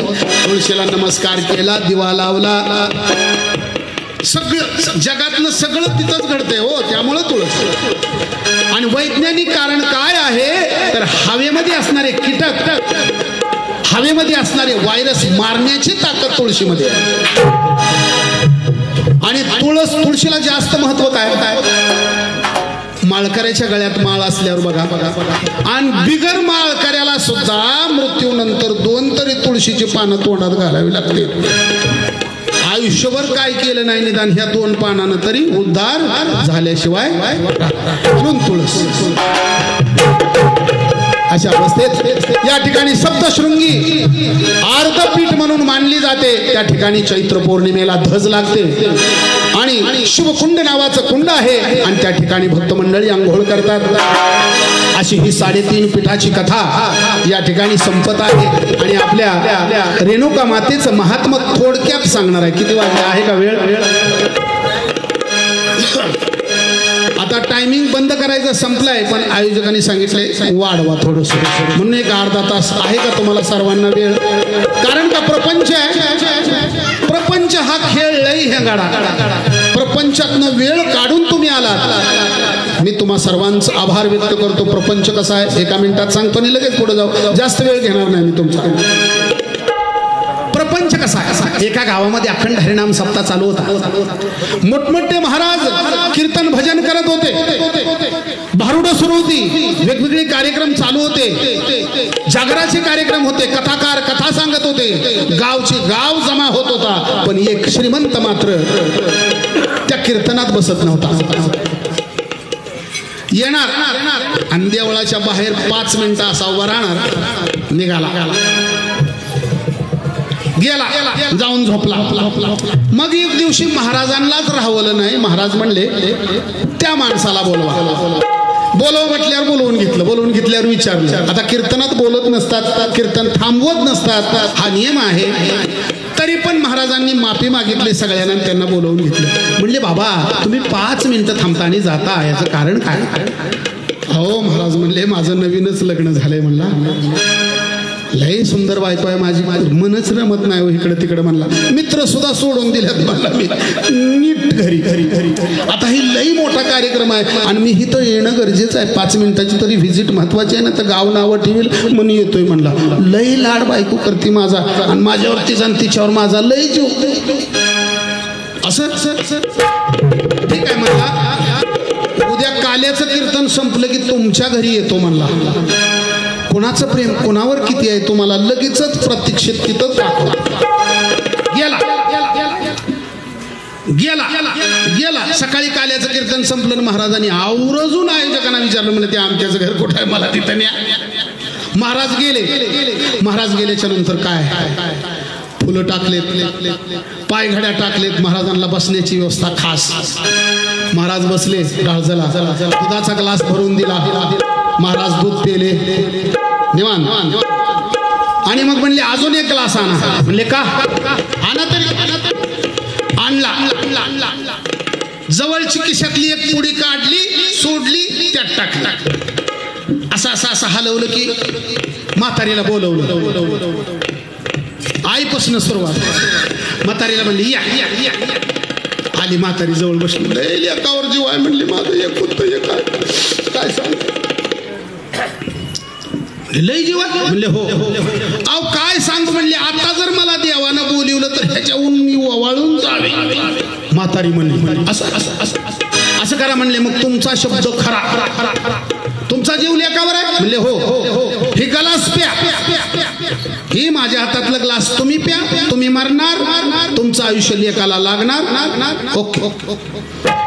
कासरावर म्हातारी मागं सरली. 10 फूट. अगं बाय म्हणली दोडा माझ्यावरच आलं की. ग्लास पेल्यावर मी मला अजून नातूंड बघायचे म्हणली. महाराज मरू वाटतंय वा पण काय करू अजून मला नातूंड बघायचे. आता तर पोराचं लग्न झाले म्हणले मी कॅन्सलच करते म्हणली. आमचं ह्यांनी आहे तिकडं ढाळजत त्यांना बघा. बाहेरची पिढा बाहेर. म्हाताऱ्याला बोलव. म्हातारा आलं काठी टेकीत. म्हणले आजोबा तुमचा जीव लेकावर म्हणले हो. ही ग्लास तुम्ही प्या तुम्ही मरणार. पोरगा जिवंत राहणार. त्याला मरायचं सोंग करायला लावल्यामुळं ती जीव जाऊन पडला होता. महाराज आल्या दोघांचं ठरलं. जीव जाऊन पडलं. तुम्ही मरणार पोरगा उठणार. सॉरी तुम्ही मरणार पोरगा उठणार. झालं. म्हातार कसं म्हणतंय मी एलो असतो पण ह्या पोराच्या टायमाला बरीच स्वप्न मी रंगवलेली आहेत म्हणला. त्यातली उग मोजकी पूर्ण झालीत. अजून मोजकी बाकी आहेत म्हणला. मला आजोबा व्हायचंय. मला घोडा खेळायचा आहे. पोराला पाठीवर घ्यायचा आहे. लय कार्यक्रम प्रपंच काही साधा आहे का हे तर काहीच नाही. एक जणाला देवानं मुलगा दिल्याच्या नंतर नातू दिल्याच्या नंतर मरण पावला. देवाने विचारलं काय करायचं नेमकं. काय नाही म्हणलं अजून मला तिथंच लावा. का निस्त्या नातूच्या अंगावरलं पाणी जरी माझ्या अंगावर पडलं का तरी मला समाधान होईल. बेडूक होऊन राहिला बिचारा तिथं. नातूच्या अंगावरलं पाणी पडलं बेडूक होऊन राहिला. सांगण्याचं तात्पर्य असं की पुन्हा म्हातारं पेलं नाही. पुन्हा बायकोला बोलावून घेतलं. म्हणले अहो इकडे या. ताई तुम्ही या. तुमचा अत्यंत नवऱ्यावर जीव आहे म्हणले हो. ही ग्लास तुम्ही प्या तुम्ही मरणार नवरा उठणार. बाई काय म्हणती लगेच ज्ञानाची गोष्ट सुरू केली. म्हणजे महाराज ज्याने जन्म दिला ते आई पिली का नाही. बाप पेला का कड खांद्यावर वागवणारा किती जीव असतो आहे बापाचा. नाही मी तर परक्या घरची स्त्री आहे मी कशी पिऊ. मग महाराज म्हणले मी पिऊ का. बिनगोरी प्या म्हणली तुमचा पुतळा बांधू चौकात. आणि मग पोरग उठून बसलं म्हणला महाराज तुम्ही म्हणलेलं ती खरं आहे म्हणला. 7 दिवस मी सोन्यासारखं कीर्तन ज्याच्यामुळं पुण्यपदरात पडायचं ती गमावून बसलो म्हणला. आणि ह्या नाशिवंत संसाराच्या मागे अपुरा संसार पुरा कधी कुणाचा झालेला नाही होणारही नाही. परपंच नाही का नाव काय आहे त्याचं परपंच. परक्यासाठी झटायचं परक्यासाठी तयारी करून ठेवायची सगळी त्याला परपंच म्हणायचं नाही का. तर तुम्ही आलात धन्यवाद देतो सर्वांना. आणि यमाई देवीचं थोडंसं चरित्र जेवढं मला माहिती मिळाली मग ड्रेस घालताना तेवढी माहिती थोडीशी मी मांडतो कारण का सगळं होणार नाही. धन्यवाद.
जगदंबे चरित्र कथा चुकी माफी मान्य करा. आता हे सगळं तुम्हाला माहिती आहे पण मी रिपीट करतोय थोडस बघू. चुकी माफी मान्य करा पामराला, चुकी माफी मान्य करा, चुकी माफी मान्य करा पामराला, चुकी माफी मान्य करा, माफी मान्य करा पामराला, चुकी माफी मान्य करा, चुकी माफी मान्य करा पामराला, चुकी माफी मान्य करा. रक्तबीज मातला होता पृथ्वी तलावर, रक्तबीज मातला होता पृथ्वी तलावर, आदिमाया शक्ती जगदंबेनं घेतला अवतार, आणि अवतार घेतला त्या रक्तबीजाला मारण्यासाठी. जनतेला त्रास देत होता, गोब्राह्मणाला त्रास देत होता, माता भगिनींना महिलांना त्रास देत होता, गो गाईला वासराला त्रास देत होता, आणि त्याला प्रचंड अशी ताकद होती. रक्तबीज म्हणजे काय? त्याला जर बाण लागला आणि त्या बाणाचा बुंद जर खाली पडला रक्ताचा, तर तेवढ्याच ताकदीचा दुसरा दैत्य तयार होत होता. असा तो रक्तबीज. आणि त्याला सुद्रीक नावाचा एक भाव होता, तोही तसाच शक्तिशाली. आणि मग आई जगदंबेने विचार केला, अवतार धारण केला, तोंड फुटले युद्धाला, आवाहन केलं रक्त बीजाला. सुरुवात लढाईला झाली झाली, सुरुवात लढाईला, सुरुवात लढाईला झाली झाली, सुरुवात लढाईला.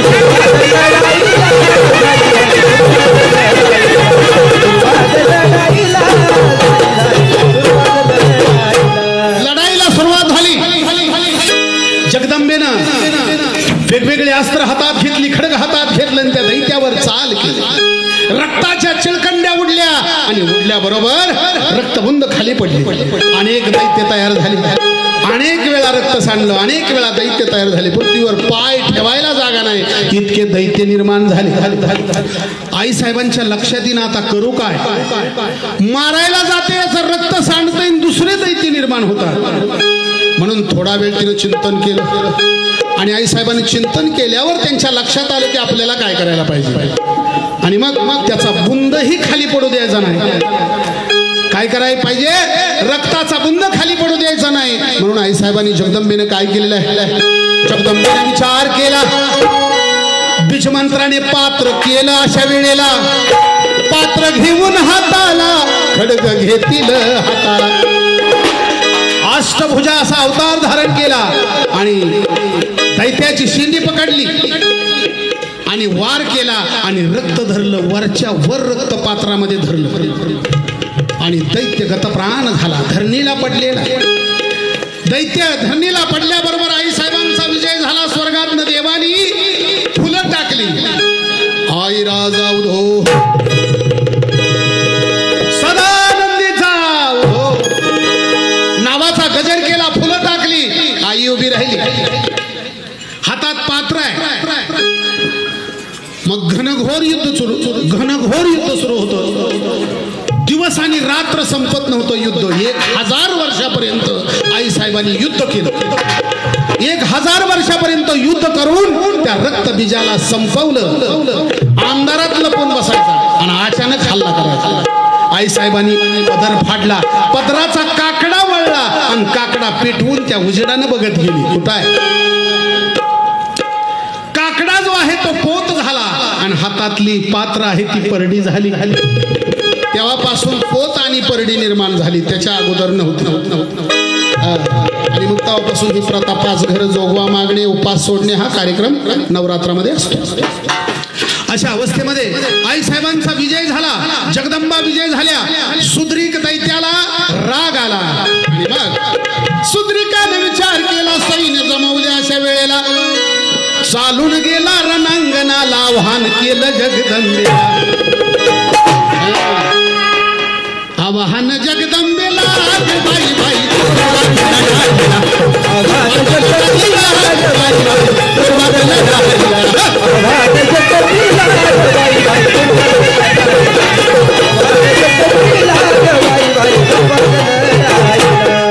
सुरुवात लढाईला झाली, आणि घनघोर युद्ध सुरू झालं. आणि अशा अवस्थेत घनघोर युद्ध सुरू झालं. प्रचंड दैत्य मारले, धरणीला पाडलं आणि शेवटी सुद्रीक दैत्याला सुद्धा धरणीला पाडलेलं. छातीवरती गुडघा दिला, कपाळावर पाय ठेवला, थरथर थरथर कापायला लागलेला. आणि सुद्रीक दैत्याचा त्या ठिकाणी वध करायसाठी आईसाहेब सिद्ध झाल्या. माग तुला काय हवं ते असं म्हणतात. सुद्रीक दैत्य म्हणत, आई तुझ्या आधी माझं दर्शन व्हावं. काय व्हावं? तुझ्या आधी माझं दर्शन व्हावं आणि माझ्या दर्शनाला येतील त्यांना सुख समृद्धी लाभू दे, त्यांच्या घरात धनधान्य भरपूर दे, त्या कुटुंबाचा उद्धार कर, असं दैत्यांनी त्या ठिकाणी मागणी मागितली. त्या सुद्रिकाचा वध केला. ती दैत्य वधलेलं ठिकाण आपल्या राशनमध्ये आहे. आणि याच पंचकृषीमध्ये आईसाहेबांनी जगदंबेनं त्या दैत्याबरोबर युद्ध केलं. दुसरं कारण, प्रभू रामचंद्र याच भागात आले होते पहिल्यांदा. राम आणि त्यांचा गेलेला सीन, रामाचं एक नाव आणि गेलेला सीन म्हणून राशीन हे तीर्थक्षेत्र पृथ्वीवर तयार झालं. आणि 33 कोटी देवानी या ठिकाणी फुलाचा वर्षाव केलेला आहे. दैत्याचा वध झाला. आईसाहेब उभ्या राहिल्या, जगदंबा नाव पावल्या आणि याच ठिकाणी ती स्वयंभू मूर्ती आजही आपल्या दर्शनासाठी आहे. महाराष्ट्रातनं नवरात्रीला प्रचंड या ठिकाणी गर्दी असते. वेगवेगळे कार्यक्रम या ठिकाणी घेतले जातात. सांस्कृतिक पर असतात, ज्ञानपर असतात, भक्तीपर असतात. आणि वेगवेगळ्या कार्यक्रमाच्या माध्यमातून या ठिकाणी आई साहेबांची सेवा करणारी मंडळी थोरापासून लहानापर्यंत, अगदी श्रीमंतापासून गरीबापर्यंत सगळ्या लोकांचा सहभाग या कार्यक्रमामध्ये असतो.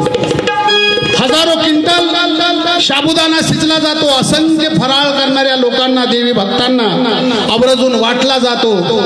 प्रचंड अन्नदान. माझ्या मते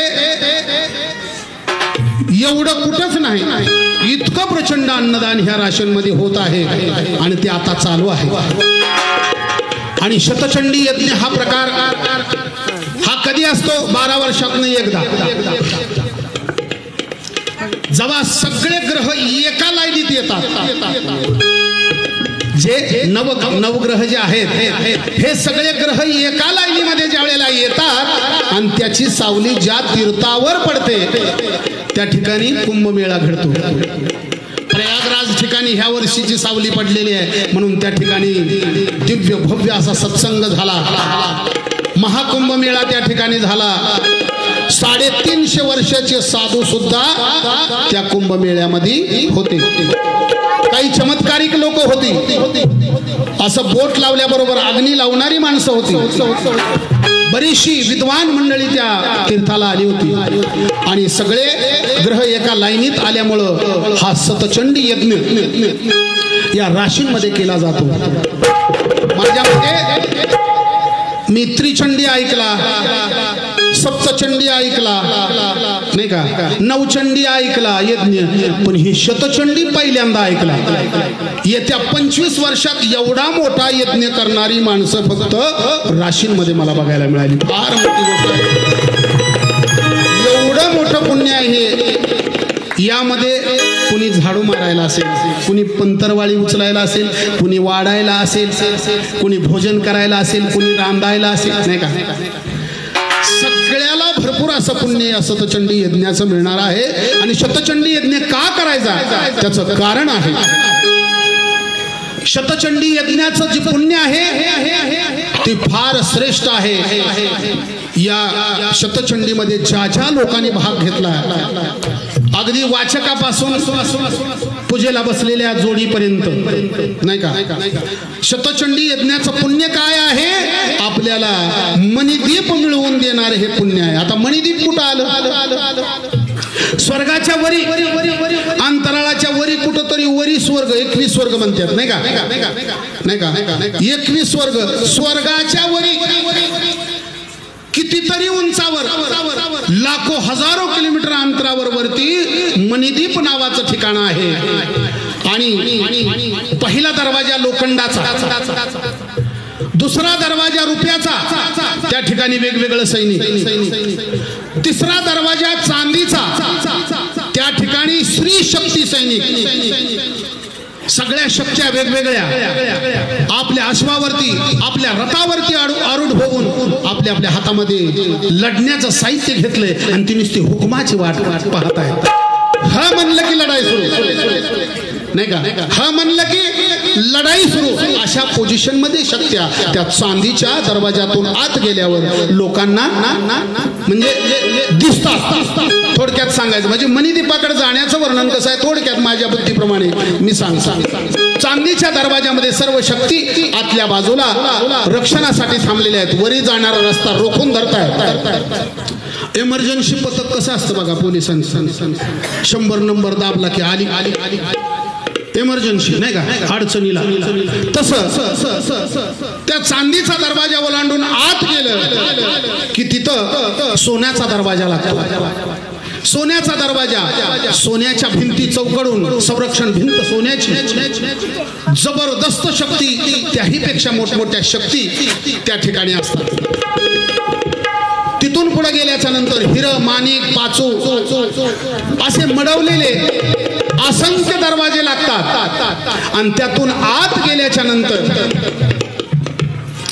मणिरत्नाचा एक दरवाजा लागतो आणि त्यात आत गेल्याच्या नंतर त्या ठिकाणी आईसाहेब जगदंबेचं सिंहासन आहे.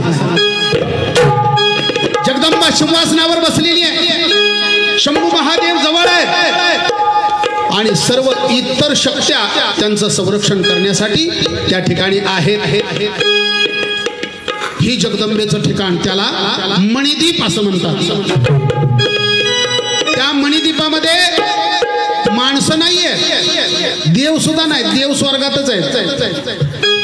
ज्या जबरदस्त शक्ती आहेत त्याच तिथं, आणि जे सतचंडी यज्ञ करतात, जे आई बापाची सेवा करतात त्यांना शतचंडी यज्ञ 100 केल्याचं पुण्य मिळतं आणि ते जीवात्मे तिथं जातात. त्याला निहायला येणारी शक्ती, त्याला यम नेत नाही, त्याला नेणारी शक्ती वेगळी आहे आणि तिथं जागा मिळते. जे मणिपूर नाही का शतचंडी यज्ञामध्ये जे सहभाग घेतात त्या माणसाला मणिदीपामध्ये जागा मिळते. आता मणिदीप कसा आहे, सगळ्या मणिरत्नाने भरलेल्या शेती, तलाव, खूप सुंदर अशी झाडं, तिथलं पाणी अमृताप्रमाणे गोड. जरा मृत्यू त्या ठिकाणी नाही. मृत्यू कशाला म्हणतात हा प्रकार तिथं नाही, जन्म नाही. तिथं एकदा गेलं उद्धार झाला. लोक म्हणतात मोक्ष पावला, त्याला मोक्षाचं ठिकाण म्हणू आपण घडीवर नाही का, मोक्षाचं ठिकाण त्याला आपण म्हणू शकतो. ब्रह्म विष्णू आणि महेश या तिघा जणाला जर जायचं असलं शक्तीला भेटायला तर त्यांना सुद्धा श्रीवेश धारण करावा लागतो. अजून काय सांगू, जगचालक ब्रह्म विष्णू महेश यांना जर शक्तीला भेटायला जायचं असलं तर स्त्रियांचा वेश घेतल्याशिवाय त्यांच्या राज्यामध्ये जाता येत नाही. त्याचं ठिकाण त्याला म्हणतात मणिदीप. आणि शतचंडी यज्ञामध्ये जी लोक राबतील, कथा ऐकतील, कीर्तन ऐकतील, दान करतील, वाढू लागतील, पतरवळ्या उचलतील, त्या सगळ्या लोकाला आई जगदंबा आपल्या मणिपुरामध्ये घेऊन जाते. दिव्य भव्य विमानामध्ये असंख्य श्री शक्ती त्या ठिकाणी दासी म्हणून त्या जीवाला निहायला येतात आणि तिथं आपल्याला त्या सुखामध्ये राहण्याचा चान्स मिळतो. म्हणून दान पुण्य महत्वाचं आहे, दान पुण्य महत्वाचं आहे, सतचंडी यज्ञ महत्वाचा आहे आणि ते तुम्ही करता. खूप खूप खूप मोठी गोष्ट या ठिकाणी आहे. शब्दामध्ये या गोष्टीचं वर्णन माझ्याच्याने शक्य नाही. या मणिदीपामध्ये तुम्हाला जागा मिळल्याशिवाय राहणार नाही. हा शब्द माझा नाही, व्यास मुनींनी लिहिलेला शब्द आहे आणि ह्याचा पुरावा देवी भागवतामध्ये आहे.